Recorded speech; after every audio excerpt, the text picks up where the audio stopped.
Muy buenos días a todos. Feliz día del Señor para su iglesia. Continuamos con estamos viendo la carta, el Evangelio, no la carta, el Evangelio del apóstol Juan.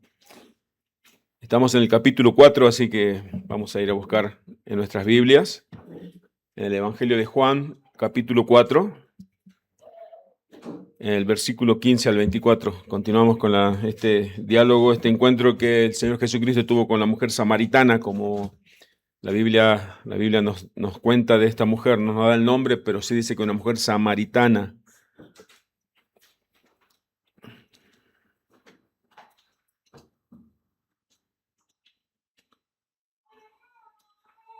El Evangelio de Juan, capítulo 4, versículo 15 en adelante.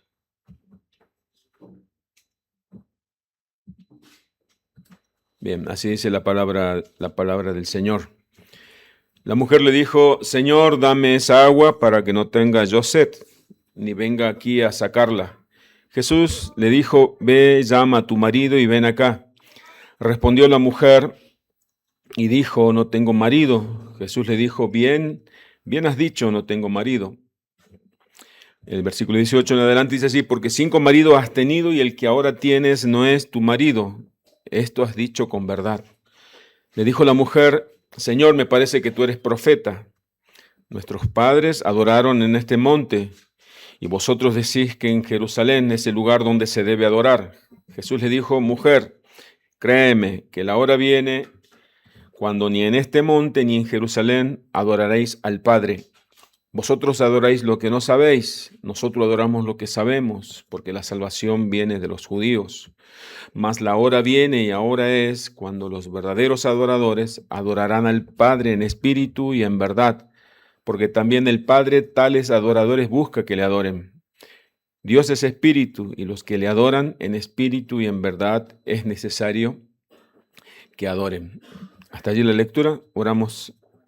Padre, muchísimas gracias por tu palabra, que hoy podemos contemplarla y estar delante de ella. Te rogamos, Señor, que nos permita conocer más de ella, escudriñarla, pero también te rogamos que tu palabra nos examine a nosotros, que manifieste lo que verdaderamente hay en nuestro corazón, la intención, esa íntima que tenemos todos, Señor. Que todo sea expuesto y todo lo que no esté conforme a tu palabra, danos la gracia, la capacidad de arrepentirnos. Que se haga tu voluntad, Señor, que tu nombre sea exaltado. En el nombre de Cristo te lo pedimos. Amén. Acá vemos un relato, continuamos con el relato que cuenta el apóstol Juan sobre este encuentro del Señor Jesucristo con la mujer samaritana. Y esta mujer que en un momento dado le pregunta al Señor por la verdadera adoración. Parecería que cambiara el rumbo de la conversación. Quiero comenzar con una breve ilustración a modo de introducción. Durante una campaña política, un gobernador de algún lugar recorre un pueblo alejado. Este gobernador en campaña promete obras que nunca hizo. Recibe el reclamo de los vecinos de ese lugar, y uno de los reclamos era que no había médico en el hospital. Esa es la primera necesidad que tenían ellos en ese lugar. Entonces el gobernador saca su celular, llama al ministro para pedir médicos, urgente. Y un vecino le dice: Gobernador, tampoco tenemos señales de celular, acá no hay señales para hablar por celular. Así es cuando alguien cree que puede adorar a Dios, así ocurre cuando alguien cree que está adorando a Dios, busca producir una adoración en la carne, así como este hombre, este político de esta historia ficticia, tomó el celular y simulaba hablar con alguien, no tenía señal. De la misma manera, cuando alguien cree o pretende o se imagina que está adorando a Dios sin haber sido regenerado por Dios, sin haber nacido de nuevo.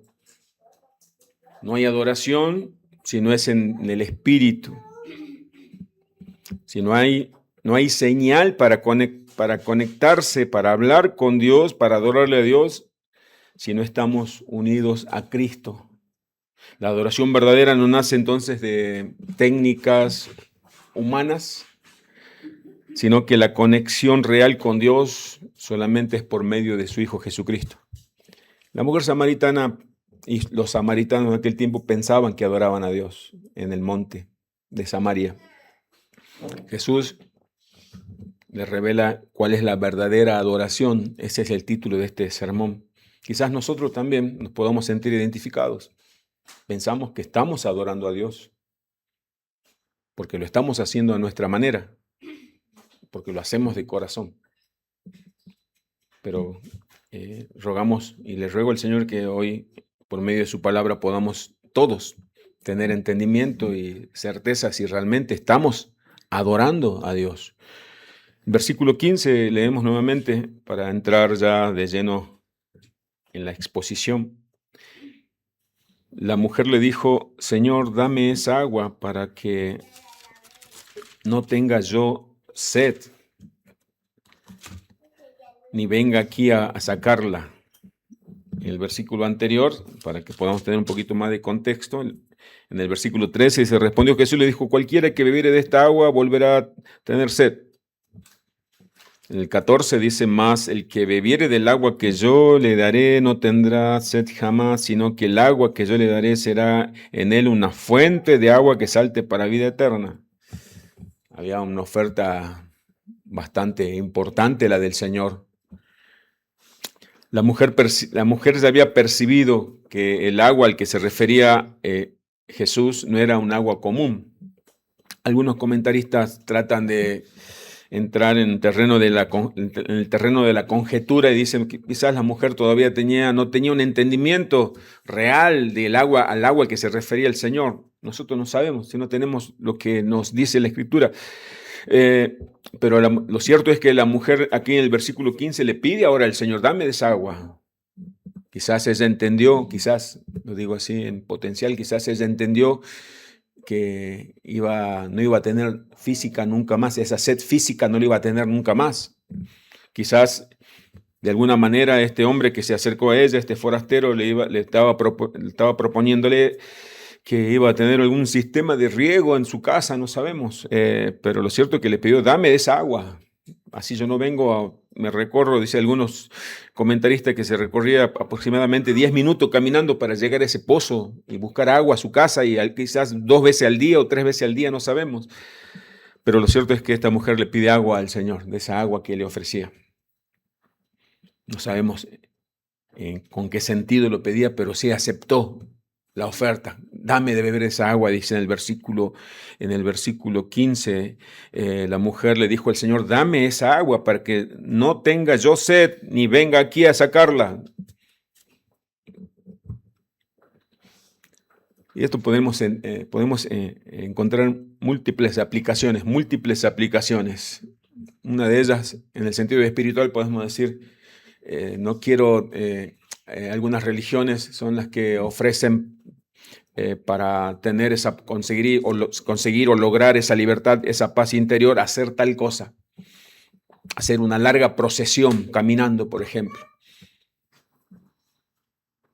ir a un templo, a una iglesia, a un lugar arrodillado, para que Dios le dé ese favor que suple esa necesidad que tanto aflige a esa persona. Y el Señor dice: yo puedo darte algo para que nunca más tenga esa necesidad, para que nunca más tenga ese vacío interior. Es buena esa oferta, la quiero. Pero aquí vemos en el versículo 16 que pareciera que el Señor cambia el sentido de la conversación. Fíjese en su Biblia, en el versículo 16, Jesús le dijo: ve y llama a tu marido y ven acá. O sea, ¿y el agua? ¿Por qué el Señor le dice: ve y llama a tu marido y ven acá? La mujer le acaba de pedir el agua viva. Jesús le responde con una sorprendente frase diciéndole: ve, llama a tu marido. ¿Pero por qué? Esto sí lo podemos entender claramente, porque antes de recibir la vida eterna, antes de recibir esa oferta del Señor, ella debía reconocer su pecado. Primero, reconocer su pecado, reconocer su necesidad. El Señor Jesucristo, en su divinidad, conocía cada detalle de la vida de esa mujer. El Señor Jesucristo sabía, mejor que nadie, porque es Dios, cuál era la causa de esa sed espiritual que ella tenía. El Señor Jesucristo lo que pretendía y la intención era llevarla a esa mujer samaritana, a la mujer samaritana, a una confesión sincera de su pecado. Porque podemos estar de acuerdo en esto, hermanos. Porque solo aquel quien reconoce que está perdido puede ser encontrado. Alguien que reconoce que tiene necesidad y sed espiritual puede ser saciado por el Señor. Aunque todos están perdidos sin Cristo, no todos quieren admitirlos. Es por eso que cuando compartimos el Evangelio, es por eso cuando queremos hablarle de Dios, tenemos que hablarle de Cristo. Y cuando le hablamos de Cristo, del Evangelio de Cristo, no podemos obviar ni esquivar el pecado. A veces queremos predicar un evangelio suave, no queremos hablarle del arrepentimiento y del pecado y de la condenación en la que se encuentra cada persona. Porque todos necesitan ver esa verdadera condición, la cual el Señor Jesucristo quería llevarle y guiarla a la mujer con mucho amor y paciencia, pero con mucha verdad. Todos necesitan ver su verdadera condición para clamar. Entonces sí, por un verdadero Salvador. Necesito ser salvado. El Señor Jesucristo entonces cambió el enfoque de la conversación para llevarla al reconocimiento genuino de su necesidad de salvación. Necesito de esa agua porque sin esa agua me muero. Es por eso que en el 16, versículo 16, Jesús le dice, ve y llama a tu marido y ven acá. Cuando el Señor le pide que llame a su marido, lo hace buscando una confesión sincera, un reconocimiento sincero de su pecado, que reconozca su necesidad de arrepentimiento. Estamos viendo entonces que para que exista una verdadera adoración, primero tiene que existir una regeneración, una salvación. Pero antes, a eso se necesita un arrepentimiento. ¿Por qué? Porque el arrepentimiento es la característica, la primera característica de aquel que ha nacido de nuevo. ¿Por qué el Señor Jesucristo le dijo a la mujer samaritana, ven y llama a tu marido, tráelo a tu marido y vengan acá los dos? Jesucristo sabía cuál era la condición de la mujer. Nosotros ya lo sabemos porque ya hemos leído todo el texto. Pero esto nos tiene que recordar a lo que sucedió cuando Adán, allá en el paraíso, en Edén, pecó. Se escondió de Dios Adán, ¿se acuerdan? Y Dios descendió al huerto del Edén y ¿qué hizo Dios? Lo buscó a Adán. Adán, ¿dónde estás?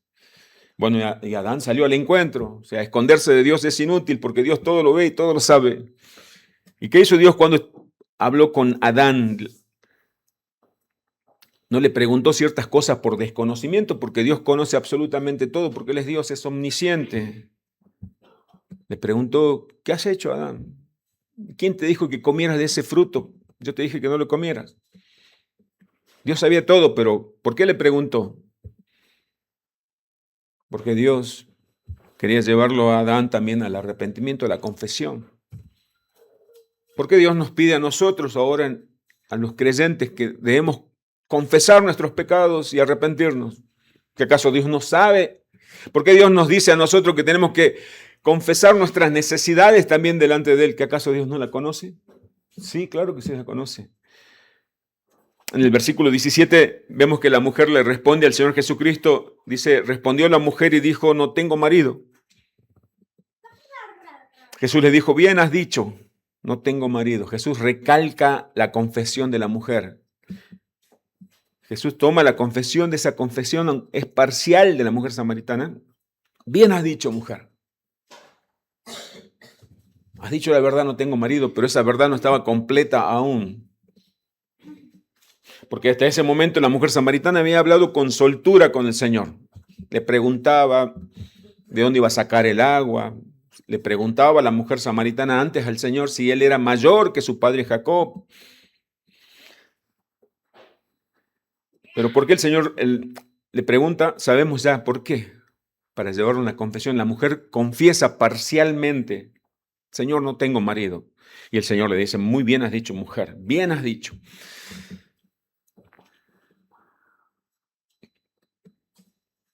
La mujer contesta de manera cortante, tajante: no tengo marido.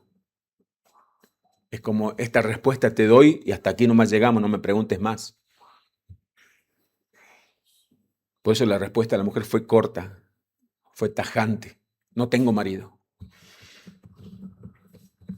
Y así respondemos nosotros también, porque hay preguntas que incomodan.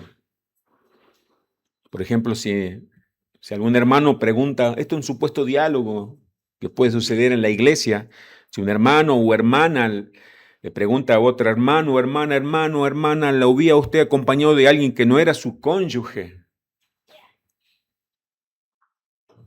Y no hay respuesta. Tratamos de obviar, porque ha tocado un tema delicado que no queremos dar detalles. Cuando le preguntan a alguien en la iglesia: ¿usted está de novio? ¿Está noviando? ¿Sí o no? La respuesta puede ser cortante. ¿Usted se piensa casar pronto? No sé. Son preguntas que incomodan. Jesús le hizo una pregunta incómoda a la mujer samaritana: ¿dónde está tu marido? Llámalo y vengan los dos, vengan acá. Porque cuando el arrepentimiento no es verdadero, el pecador desarrolla una sorprendente habilidad para esconder sus pecados. Creo que todos sabemos de qué estamos hablando, ¿no? Cuando no hay un arrepentimiento verdadero, cuando no queremos arrepentirnos de ese pecado, entonces nuestra carne tiene una capacidad lamentablemente admirable para desarrollar esa habilidad para esconder los pecados, para disimularlo. De estos temas no quiero hablar. ¿Cómo está tu familia? No quiero hablar. ¿Cómo está tu relación con tu esposa? Bien, bien, bien. Gracias al Señor, todo bien. No se quiere abrir la puerta. La mujer no quería abrir la puerta de su corazón porque había un lado oscuro que no quería que el Señor supiese o supiera. Solo declara que no tiene marido, no tengo marido. El Señor Jesús, como Dios, lo sabía absolutamente todo. La parte divina del Señor conocía absolutamente todo. Y por eso el Señor le dijo: bien has dicho, no tengo marido. Aunque ella podía engañar a los demás, no podía engañar a este hombre que estaba delante de ella, porque este hombre lo sabía absolutamente todo, porque él era este hombre, el Señor Jesucristo, era su creador, era el que le estaba dando aliento de vida. Ella se encontraba no delante de un hombre común, sino, como dijo el apóstol Juan al comienzo, en el capítulo 1, versículo 9, aquella luz verdadera. A Cristo Juan lo define, lo describe como la luz verdadera que alumbra a todo hombre, venía a este mundo. Delante de la luz verdadera estaba esta mujer. Pero a pesar de lo que ella estaba percibiendo quién era este hombre, ella pensó que este hombre no conocía quién era ella. En el versículo 18 dice, el Señor le dice: porque 5 maridos has tenido, y el que ahora tienes no es tu marido. Esto has dicho con verdad. Has dicho con verdad. No es tu marido, no tienes marido. El Señor, en su omnisciencia, Nunca usó su omnisciencia, su conocimiento pleno y absoluto de todo. Nunca usó eso para denunciar o para avergonzar innecesariamente a nadie. Pero aquí el Señor vemos que usó esa omnisciencia para liberar a una persona de la esclavitud del pecado. Es cuando el Señor, otra aplicación, cuando el Señor saca a la luz un pecado que nosotros queremos ocultar, pero el Señor lo saca porque Él tiene la capacidad de hacerlo, y el poder para hacerlo, y la autoridad para hacerlo. No lo hace para matarnos o solamente para avergonzarnos, sino lo hace para que nos arrepintamos. El Señor expuso la vida de esta mujer, no para avergonzarla, sino para que se arrepienta. Dice que en el griego original que se escribió este evangelio, la frase, el Señor puso en primer lugar marido. Marido, bien has dicho. Marido no tienes. Resaltó, no tienes marido, pero has tenido 5 maridos y el que ahora está contigo, ese hombre que está contigo, no es tu marido. La mujer, el Señor Jesucristo recalcó, no es tu marido. Porque la mujer vivía con un hombre, estaba en concubinato, pero no era su esposo. Jesús lo deja muy bien en claro. Has tenido 5 maridos y el que ahora tienes no es tu marido. El que está ahora contigo, el que está en la casa no es tu marido. Esto has dicho en verdad. Mis hermanos, podemos esconder nuestros pecados de los ojos de todo el mundo, pero nunca de los ojos del Señor. Si esta predicación nos está incomodando, dele gracias al Señor. Quiere decir que el Señor está mostrando su amor en esa incomodidad. El teólogo Arthur Pink, con respecto a esto, dijo que Dios es omnisciente. Nada escapa a su atención, nada puede serle escondido, su conocimiento es perfecto, nunca se equivoca Dios, nunca cambia. Tal es el Dios al que debemos rendirle cuentas. Su mirada, dice Arthur Pink, penetra donde ninguna otra mirada puede llegar. Fin de la cita. Cristo expone su pecado, el pecado de esta mujer sin suavizar la verdad, pero lo hace con una misericordia que solamente el Señor puede ofrecer. La mujer samaritana, suponemos nosotros, podemos ver que siente verdaderamente vergüenza, pero no desesperación. Siente tristeza, esa tristeza según Dios, pero no condenación. Quizás se sintió humillada, pero no rechazada. Porque todo apuntaba hacia un fin, al mismo fin, llevarla al arrepentimiento. Es por eso que cuando el Señor saca a la luz un pecado, es el amor de Dios, llevándonos al arrepentimiento. Pero antes de sacar a la luz el pecado, muchas veces el Señor nos habló por medio de su palabra, por medio de las predicaciones, por medio de su espíritu. Porque sin arrepentimiento no hay, porque sin confesión, el orden, sin confesión de pecado no hay arrepentimiento verdadero. Y sin arrepentimiento no hay salvación. ¿De dónde saqué esto? De la Biblia. Dice 1 Juan 1:9, si confesamos nuestros pecados, Él es fiel y justo, ¿ven lo sabe? Para perdonar todos nuestros pecados, si confesamos nuestros pecados. Dice Proverbio 28:13, el que encubre sus pecados, también lo sabe, no prosperará, mas el que confiesa y se aparta alcanzará misericordia. Confesión de pecado, arrepentimiento de pecado. Pero acá tenemos que ver algo muy importante, que los samaritanos de aquel tiempo habían naturalizado el divorcio. Los judíos no quedaron atrás. porque el matrimonio es una institución creada por Dios. Esta mujer samaritana no estaba en un matrimonio, estaba en concubinato. El diseño del matrimonio es para toda la vida. El diseño del matrimonio es un pacto indisoluble. Ese es el diseño de Dios. El mismo Señor Jesucristo en Mateo 19 dice: lo que Dios unió, el hombre no lo separe. ¿Quién los unió? Dios. Dios. No el hombre. Dios. No el pastor. Dios une al hombre y a la mujer en el matrimonio, en santo matrimonio. Y esta mujer había tenido 5 maridos. La carta de divorcio ya existía en el tiempo de Moisés.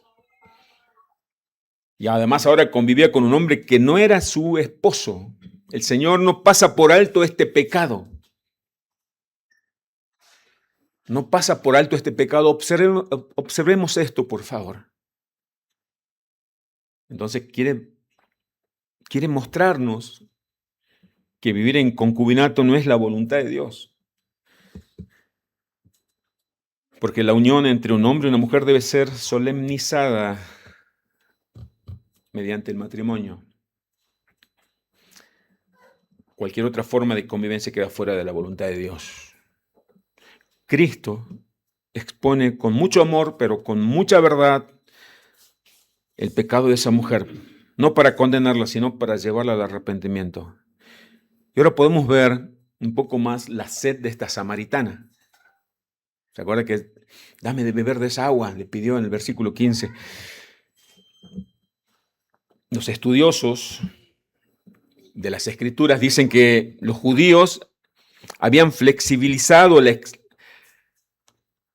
aquella carta de divorcio que Moisés habló, que por el mismo Señor Jesucristo en Mateo 19 lo habla de esto también, que por la dureza del corazón del hombre, Dios había permitido que el hombre le diese a la mujer una carta de divorcio, o sea, permita que la mujer se pueda alejar, pero por la dureza de corazón. Los judíos le habían tomado como algo, una opción hasta al alcance de la mano, algo flexible. Y los samaritanos no estaban tan lejos de esa condición moral también. Entonces podemos ver que la sed de la mujer samaritana no era del agua física, sino una sed del alma, de un vacío de su corazón. Y buscaba llenar ese vacío, estamos suponiendo, pero no casi con certeza sí, porque tuvo 5 maridos. Quería llenar ese vacío con el amor de uno de esos hombres. Quizá este es el hombre de mi vida. Con este hombre me voy a sentir plena. Pero ninguno de esos 5 maridos que tuvo pudo llenar ese vacío de su corazón. Si fueran marido, quiere decir que estaban casadas. Se habría divorciado, se vuelto a casar, otra vez y otra vez, 5 veces. Hasta habrá dicho, bueno, conocí a otro hombre, pero con este ya no quiero casarme, así que vamos a convivir. En esa condición encontró a la mujer samaritana el Señor Jesucristo. Pero tenemos que ver algo aquí también. Ahora su pecado había quedado expuesto, pero también había quedado expuesta su verdadera necesidad. El Señor Jesucristo no se escandalizó por el pecado, sino que le ofreció solución para ese pecado. ¿Qué sucede cuando queda expuesto el pecado? ¿Qué sucede cuando el pecado de la persona queda expuesta? La condición pecaminosa de esa persona queda expuesta. Pueden ocurrir 2 cosas. Pueden sentirse ofendidos y rechazar la luz de vida. Prefiero seguir en las tinieblas. Me voy. No quiero rendir cuenta a nadie. Me retiro. Pero esta mujer no tomó ese camino fácil, entre comillas. Ella se quedó exponiéndose a la luz de Cristo, porque esa luz le estaba revelando su pecado y le estaba concediendo vida. Así que mis hermanos, cuando nuestros pecados quedan expuestos, Puede alejarse avergonzado y ofendido, pero quedarse sin la gracia. O podemos arrepentirnos, que eso es lo que hace una persona que realmente recibió esa gracia salvadora. Queda, se arrepiente y recibe lo que el Señor le da. El versículo 19, la mujer dijo, Señor, me parece que tú eres profeta. El versículo 20 dice, nuestros padres adoraron en este monte y vosotros decís que en Jerusalén es el lugar donde se debe adorar. Y la conversación en este punto, en este relato, llega en este punto como también otra vez se desvía la conversación. Pareciera que sí. Así como cuando la mujer le pidió, dame de beber agua, Señor, esa agua, dame. Y Jesús le dijo, llama a tu marido. Pero vimos que no se desvió la conversación. Ahora fue la mujer que le dijo al Señor, me parece que eres profeta porque realmente conoces toda mi vida. Y la mujer en el versículo 20 le dice, nuestros padres adoraron este monte, quizás le señaló el monte de Samaria, y vosotros decís que en Jerusalén es el lugar donde se debe adorar. O sea, algunos ven estas palabras en una pregunta, la mujer estaba haciéndole unas preguntas sinceras al Señor, y otros ven que estaba desviando la conversación para otro lado. Algunos dicen que desvió la conversación para otro lado porque estaba incómoda, pero no podemos dar certeza de eso. Lo que sí la Escritura nos revela los motivos, así que siempre se advierte que debemos ser prudentes cuando vamos a afirmar algo como absoluto. Esto es así, sino contemplemos lo que dice. La mujer hace una pregunta sobre algo que recibió como verdad. ¿Cuál es lo que ella toda su vida le dijeron que era lícito adorar en el monte de Samaria? Pero ahora que estaba delante de un profeta, quería saber si era verdad. Lo que podemos ver es que el Espíritu Santo estaba despertando en ella una conciencia real de su pecado, eso es seguro. Entonces surge una inquietud. ¿Dónde se debe adorar? Dice en el versículo 20, leemos nuevamente, nuestros padres adoraron en este monte, y vosotros decís que en Jerusalén es el lugar donde se debe adorar. Los samaritanos, para que podamos entender por qué la mujer tenía esta confusión, los samaritanos, influenciados por su tradición, enseñaban que Abraham y Jacob, en su versión que tenían ellos, solamente aceptaban los primeros 5 libros de la Escritura, el Pentateuco, la Torá solamente. El libro de los profetas no aceptaban, solamente la Torá, los libros escritos por Moisés. Ellos decían, si Abraham y Jacob adoraron en un monte, allí entonces se debe adorar. Los samaritanos que solo aceptaban el Pentateuco se apoyaban en que Abraham había levantado su primer altar en Siquem. Eso vemos en Génesis 12, 6 al 7. Vista del monte Gerizim. Y allí, en ese monte, se proclamaron las bendiciones de Dios antes de entrar a tierra prometida, en el monte Gerizim. Deuteronomio 11, 29 y 30. Eso es solamente a modo de dato. Entonces los samaritanos tomaron de lo que decía en Deuteronomio, que en ese monte se impartió bendición para el pueblo antes de entrar a tierra prometida, que en ese monte Abraham y Jacob levantaron el altar, entonces debe ser en ese monte que donde se debe adorar a Dios. Pero los judíos no se quedaron solamente con el Pentateuco, con la Torá, con los primeros 5 libros escritos por Moisés, sino que tomaron la escritura completa de aquel tiempo, o sea, los profetas y los salmos. Los judíos, al aceptar la totalidad de la escritura del Antiguo Testamento, entendieron que el lugar era Jerusalén. En el segundo libro de Crónicas, va a salir en pantalla seguramente, segundo libro de Crónicas 6:6, dice, cuando David estableció el tabernáculo en Jerusalén, Salomón construyó el templo en Jerusalén, entonces dice, segundo libro de Crónicas 6:6, más a Jerusalén he elegido, dice Dios, para que en ella esté mi nombre, y a David he elegido para que esté sobre mi pueblo Israel.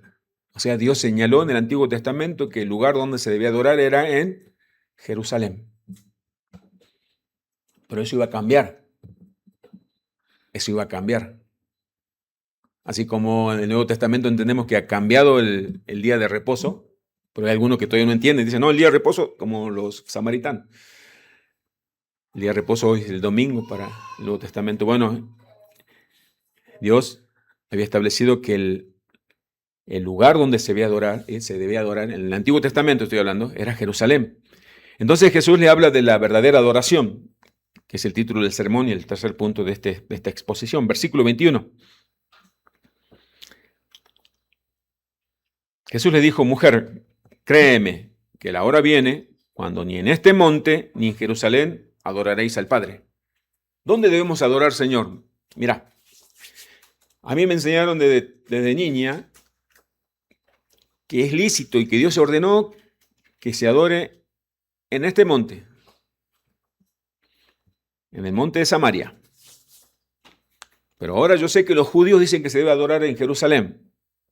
¿Quién tiene la verdad? Y Jesús les dice, mujer, créeme que la hora viene cuando ni en este monte ni en Jerusalén adoraréis al Padre. Yo digo, quedó más confundida la mujer ahora. Ya va a llegar la hora, falta poco, va a cambiar el lugar, va a cambiar el sistema de adoración. Cuando alguien empieza a recibir luz espiritual, a ver, voy a apelar a la memoria espiritual de los hermanos. Cuando alguien empieza a recibir luz espiritual, ¿cuál es la primera necesidad que tiene un cristiano? Adorar a Dios. Dice, ¿dónde hay una iglesia? ¿Dónde hay una iglesia? ¿Dónde se reúnen los hermanos? Es una necesidad espiritual. Pero queda lejos, no importa, yo voy a esa iglesia. Ahí se adora a Dios.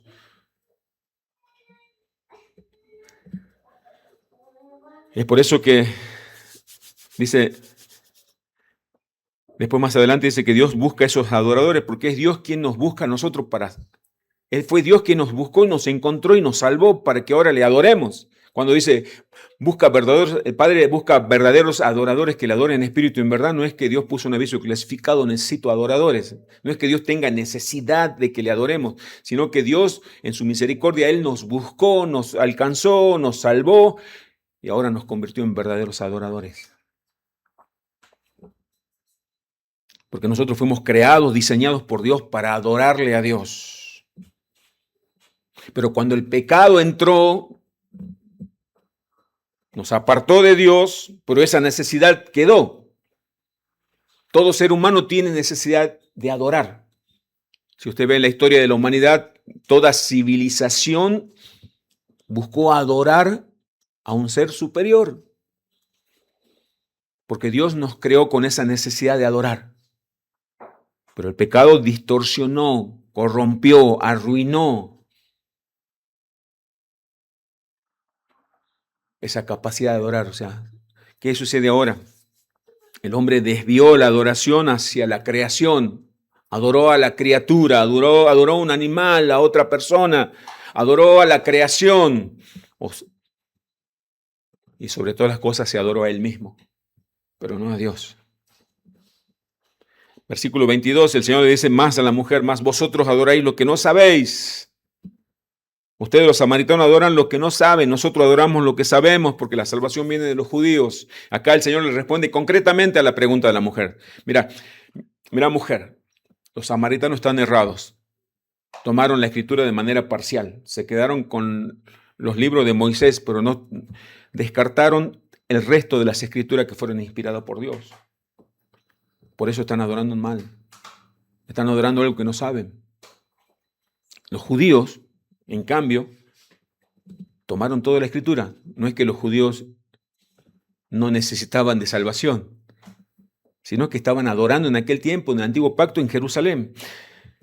Acá el Señor lo muestra con mucho amor y con mucha paciencia, pero nunca el Señor sacrifica la verdad. Esto tenemos que aprender. Ella dijo, nuestros padres adoraban aquí, pero Jesús le responde, vosotros, ustedes, dejando muy en claro que los samaritanos habían inventado, habían supuesto una adoración verdadera. Vamos a diseñar un modo cómo debemos adorar a Dios. Pensemos, habrán dicho, si Abraham levantó el altar en ese monte, si en ese monte se impartieron las bendiciones, ¿será entonces que en ese monte es? Seguramente así es. Mis hermanos, no debemos ser guiados por supuestos ni por buenas intenciones, sino por lo que dice la Escritura. Eso lo dice el Señor. Ustedes adoraban lo que no sabían.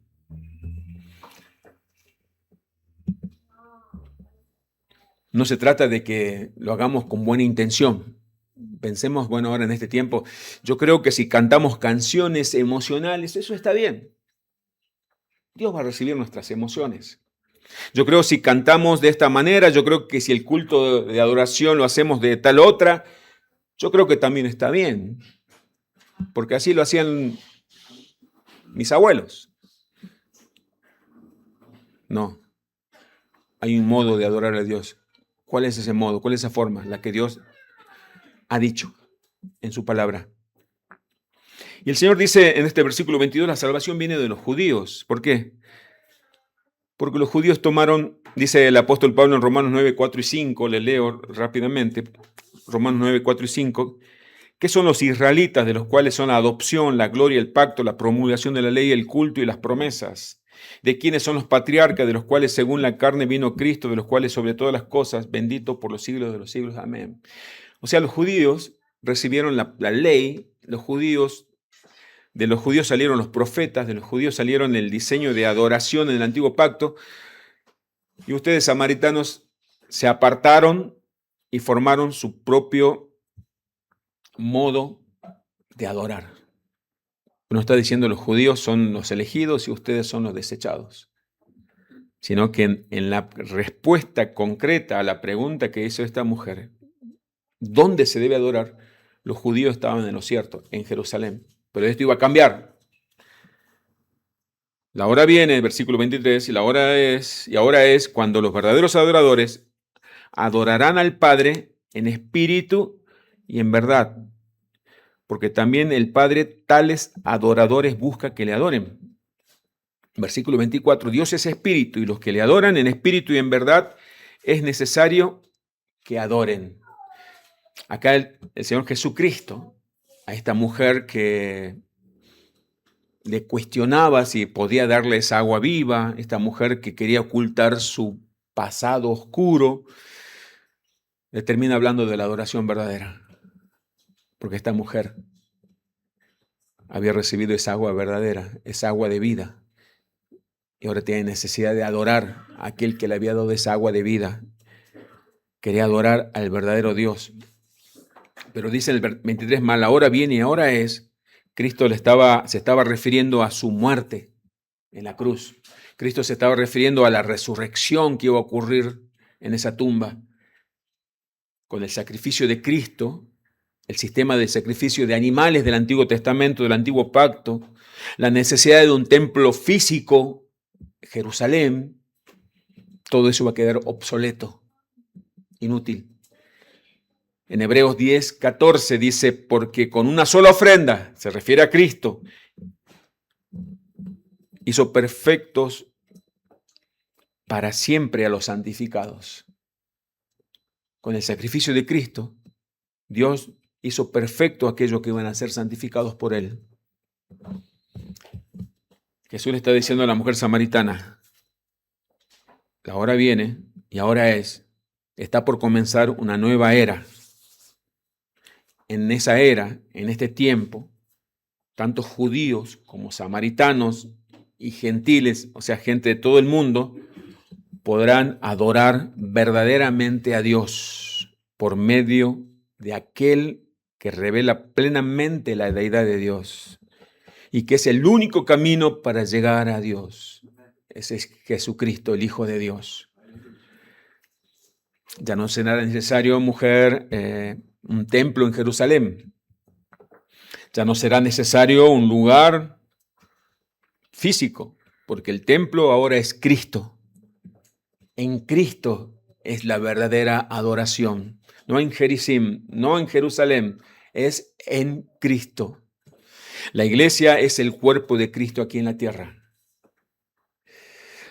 Pronto, le está diciendo el Señor Jesucristo a la mujer, se rasgará el velo del templo de arriba a abajo, como lo dice Mateo en capítulo 27, versículo 51, que cuando Cristo murió en la cruz, en el templo, el velo del templo se rasgó de arriba hacia abajo, quedando abierta la entrada a Dios por medio de Cristo.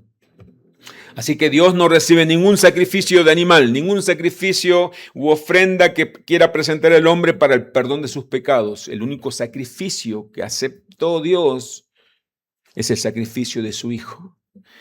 Y la adoración verdadera está basada en la verdad, en espíritu y en verdad. La adoración verdadera está basada en el conocimiento claro y definido de quién es Dios, conforme a lo que Dios se ha revelado en la Escritura. ¿Cómo debemos adorarle a Dios? De acuerdo a quién es Dios. Pero también, ¿y cómo sé quién es Dios? De acuerdo a lo que se ha revelado Dios mismo se reveló, ¿dónde? En su palabra. La revelación de Dios en la persona de su Hijo Jesucristo. En Cristo vino a mostrar más claramente quién es Dios Padre. Solamente las Escrituras nos indican cómo debemos adorarle a Dios, mis hermanos. Ninguna otra fuente tiene autoridad para indicarnos cómo adorar a Dios. Pero ¿quién son los adoradores? Esos adoradores que busca el Padre.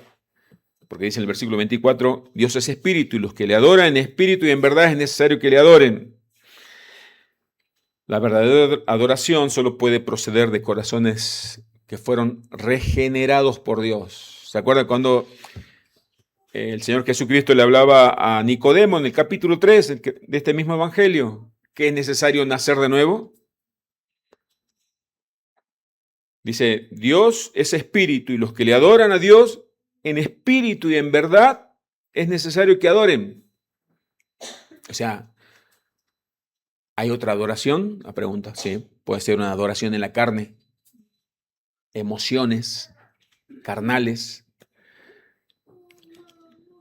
El Señor Jesucristo, hablando respecto a la adoración, el Señor Jesucristo tomó las palabras de Isaías en Mateo 15, 8 y 9. Yo les leo. Este pueblo de labios me honra, dijo. Este pueblo de Israel de labios me honra, mas su corazón está lejos de mí, pues en vano me honran.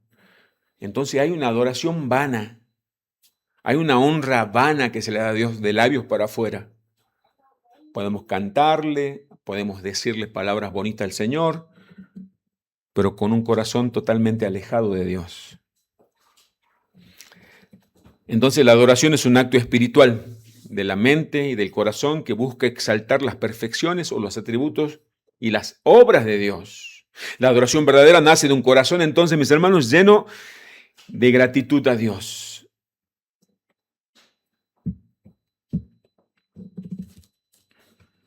Y esa gratitud se manifiesta en acciones concretas. Esa gratitud, cuando Dios llenó nuestro corazón de amor y de gratitud, ahora esa gratitud no queda ahí sí quieta en el corazón, sino que se manifiesta de manera concreta en alabanza a Dios, en el servicio a Dios y en la obediencia a Dios. Esos son los verdaderos adoradores. El adorador, ¿qué sucede? Aquel adorador que el Padre busca, que le adore en espíritu y en verdad. Luego del nuevo nacimiento recibió el entendimiento de su necesidad de perdón y salvación. El adorador verdadero reconoce que estaba espiritualmente muerto y que recibió vida nueva y que no tiene nada para ofrecerle a Dios, ningún mérito propio para presentarle a Dios, solamente su arrepentimiento. ¿Por qué vino usted hoy día a la iglesia? Para adorarle a Dios. A pesar del frío, a pesar del sueño, a pesar del cansancio, no sé en qué contexto habrá venido, pero vino para agradecerle a Dios, para honrarle a Dios, para darle gracias a Dios. Esos adoradores, dice que busca el Padre.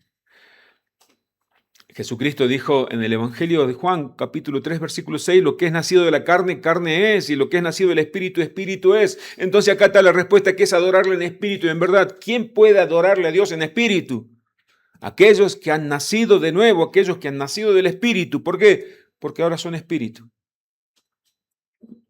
Los adoradores somos seres espirituales que habitamos en este mundo en un cuerpo de carne.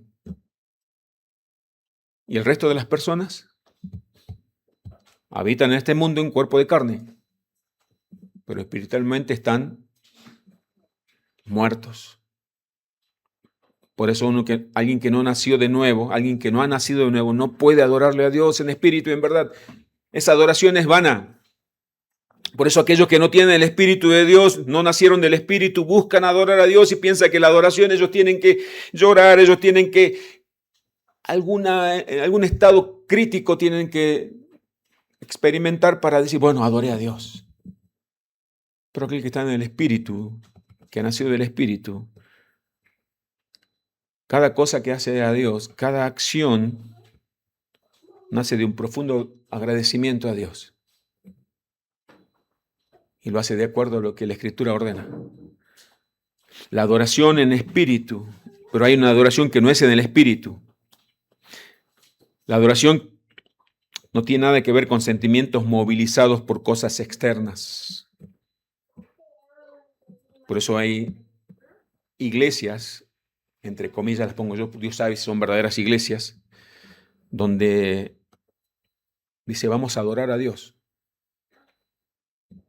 Entonces los que están dirigiendo la alabanza ponen cara de piadosos, los músicos también ponen cara de piadosos y de santos, las luces se ponen más tenues, la música es suave y el que dirige la adoración usa palabras persuasivas con la intención no de llevarlo al arrepentimiento ni llevarlo a la gratitud, sino con la intención de tocar los sentimientos carnales. Entonces la gente dice, hemos adorado a Dios. ¿Saben cuál es la verdadera adoración? Es una entrega plena, total a Dios. El apóstol Pablo, luego de presentar el Evangelio en la carta a los Romanos,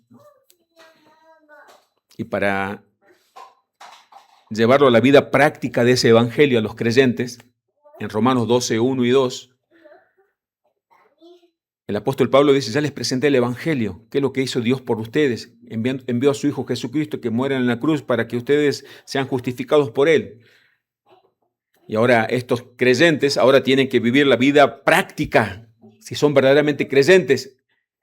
Dice, así que hermanos, os ruego por las misericordias de Dios, por el Evangelio ya presentado, que ahora ustedes presenten la respuesta de ustedes a ese evangelio, a esa gracia, a ese amor de Dios, que presenten vuestros cuerpos en sacrificio vivo, santo, agradable a Dios, que es vuestro culto racional.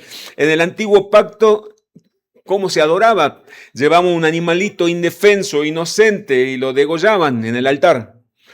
Dios no necesita que derramen sangre animal. Ya no tienen que presentar sacrificio para el perdón de sus pecados porque ya Cristo presentó su propio cuerpo, lo entregó a una muerte sacrificial para el perdón de sus pecados. Ahora Dios, la respuesta que ustedes tienen que darle a Dios a esa misericordia es que ustedes presenten sus cuerpos, sus vidas, no solamente sus palabras, en un sacrificio vivo, santo, agradable a Dios. Ese es vuestro culto racional. Mis hermanos, por si no entendió, esto quiere decir una entrega plena y total a Dios. Ya no vivo yo, sino Cristo vive en mí. Aquel que quiera seguirme, dijo Jesús en otras palabras, niéguese a sí mismo, tome su cruz y sígame. En otras palabras, la fe produce obediencia verdadera. Si usted pensó hasta hoy que estaba adorando a Dios, estaba sirviendo a Dios, desde la quietud de su vida, le pido que revise a la luz de la palabra si estaba en lo cierto. Porque la mujer samaritana y todos los samaritanos de aquel tiempo pensaban, nosotros estamos adorando a Dios. Porque Abraham y Jacob hicieron lo mismo. La entrega es total, pero es voluntaria. Voluntaria a Dios. Es una respuesta de amor. Acá no es el pastor que impone, sino es Dios.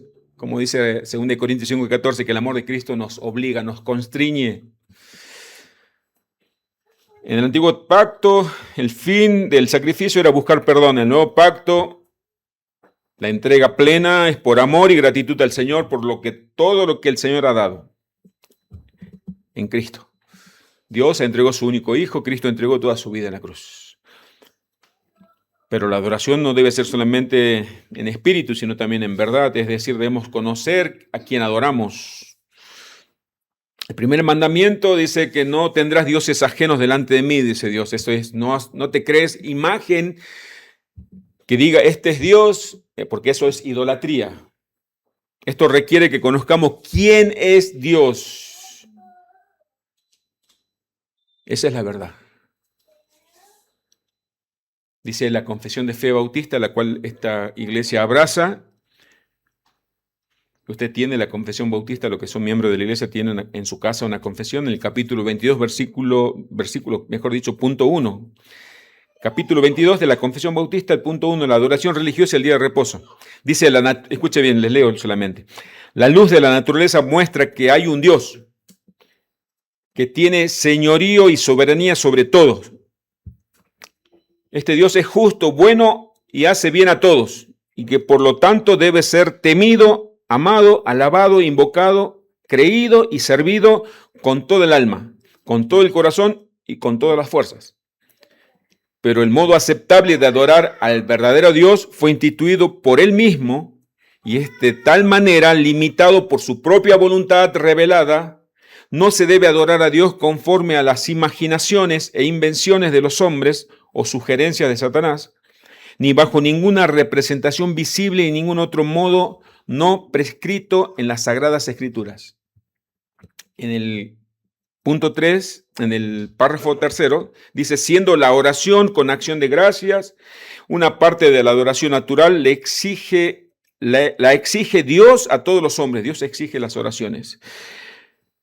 Pero para que pueda ser aceptada, debe hacerse en el nombre del Hijo de Jesucristo, con la ayuda del Espíritu Santo, conforme a su voluntad, con entendimiento, con reverencia, humildad, fervor, fe, amor, perseverancia. Y cuando se ora con otros, debe hacerse en la lengua conocida. Esto es por los católicos romanos, que el culto era en latín, y por alguna otra congregación donde habla otras lenguas que no se entienden. Esa es la verdadera adoración.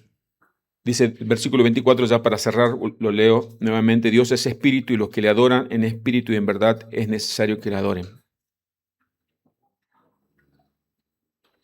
Dios se ha dado a conocer por medio de su palabra y por medio de su Hijo Jesucristo. Esa es la revelación especial. La revelación especial la hemos recibido solamente los que hemos nacido de nuevo. Esa revelación de quién es Dios.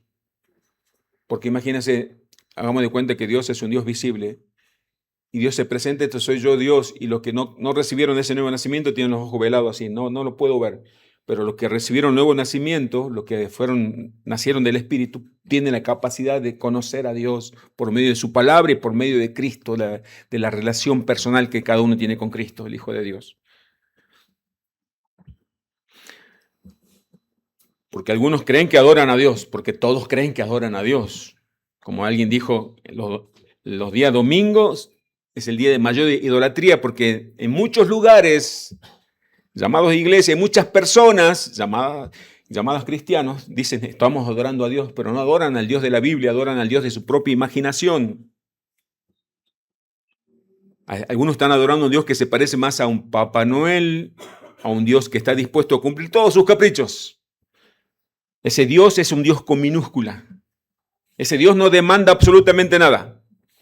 Ese Dios permite absolutamente todo y aprueba que vivas la vida de las personas como ustedes quieran. Vivan como se les dé la gana, sean libres. Eso sí, sean felices, dice ese Dios con minúscula. Ese Dios va a ayudarte, es más, ese Dios va a cooperar para que vivas tu vida para tu propia gloria. Aunque en la teoría, muchos ya con algunos tintes de reformados digan, vivimos para la gloria de Dios. Pero estamos delante de aquel que le conoce todo. Ese Dios, el que ellos adoran, no es el Dios vivo. Ese Dios no es el Dios y Padre de nuestro Señor Jesucristo. Adorar en verdad también requiere una correcta concepción de a quién adoramos y cómo adoramos al verdadero Dios. Es decir, que hay que adorar conforme al método que el Dios verdadero enseñó en su palabra. Ya estoy terminando. En las Escrituras encontramos a mucha gente adorando a Dios. En la Biblia encontramos muchas personas que dijeron, vamos a adorar a Dios. Pero adoraron a Dios conforme a sus propias ideas. Y fueron rechazados por Dios. Esto es muy importante. El primer falso adorador fue Caín, quien trató de adorar a Dios con un corazón malvado, lleno de envidia, no arrepentido y sin derramamiento de sangre para remisión de sus pecados. Después encontramos a los hijos de Aarón, Nadab y Abiú. Introdujeron fuego extraño.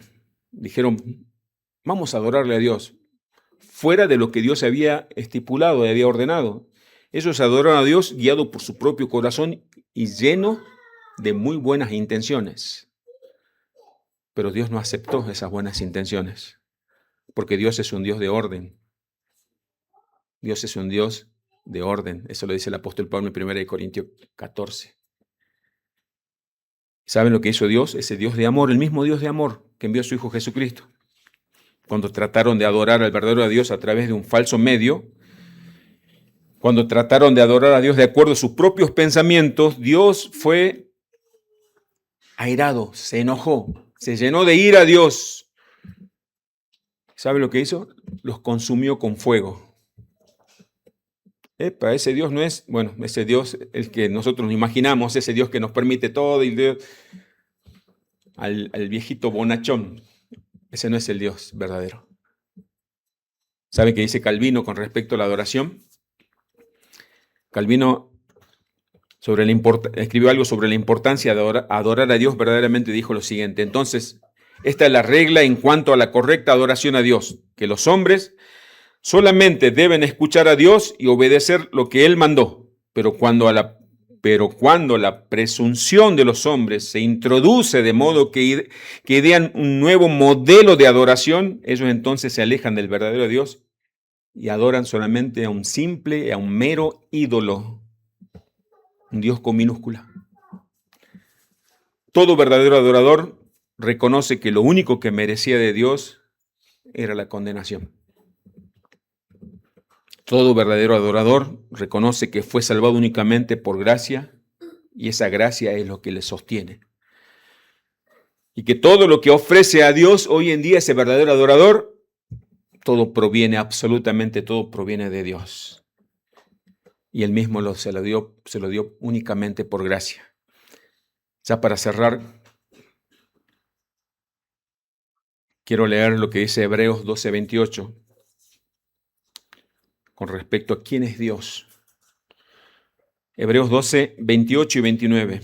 Así que, recibiendo nosotros un reino inconmovible, tengamos gratitud y mediante ella sirvamos a Dios agradándole con temor y reverencia, porque nuestro Dios es fuego consumidor.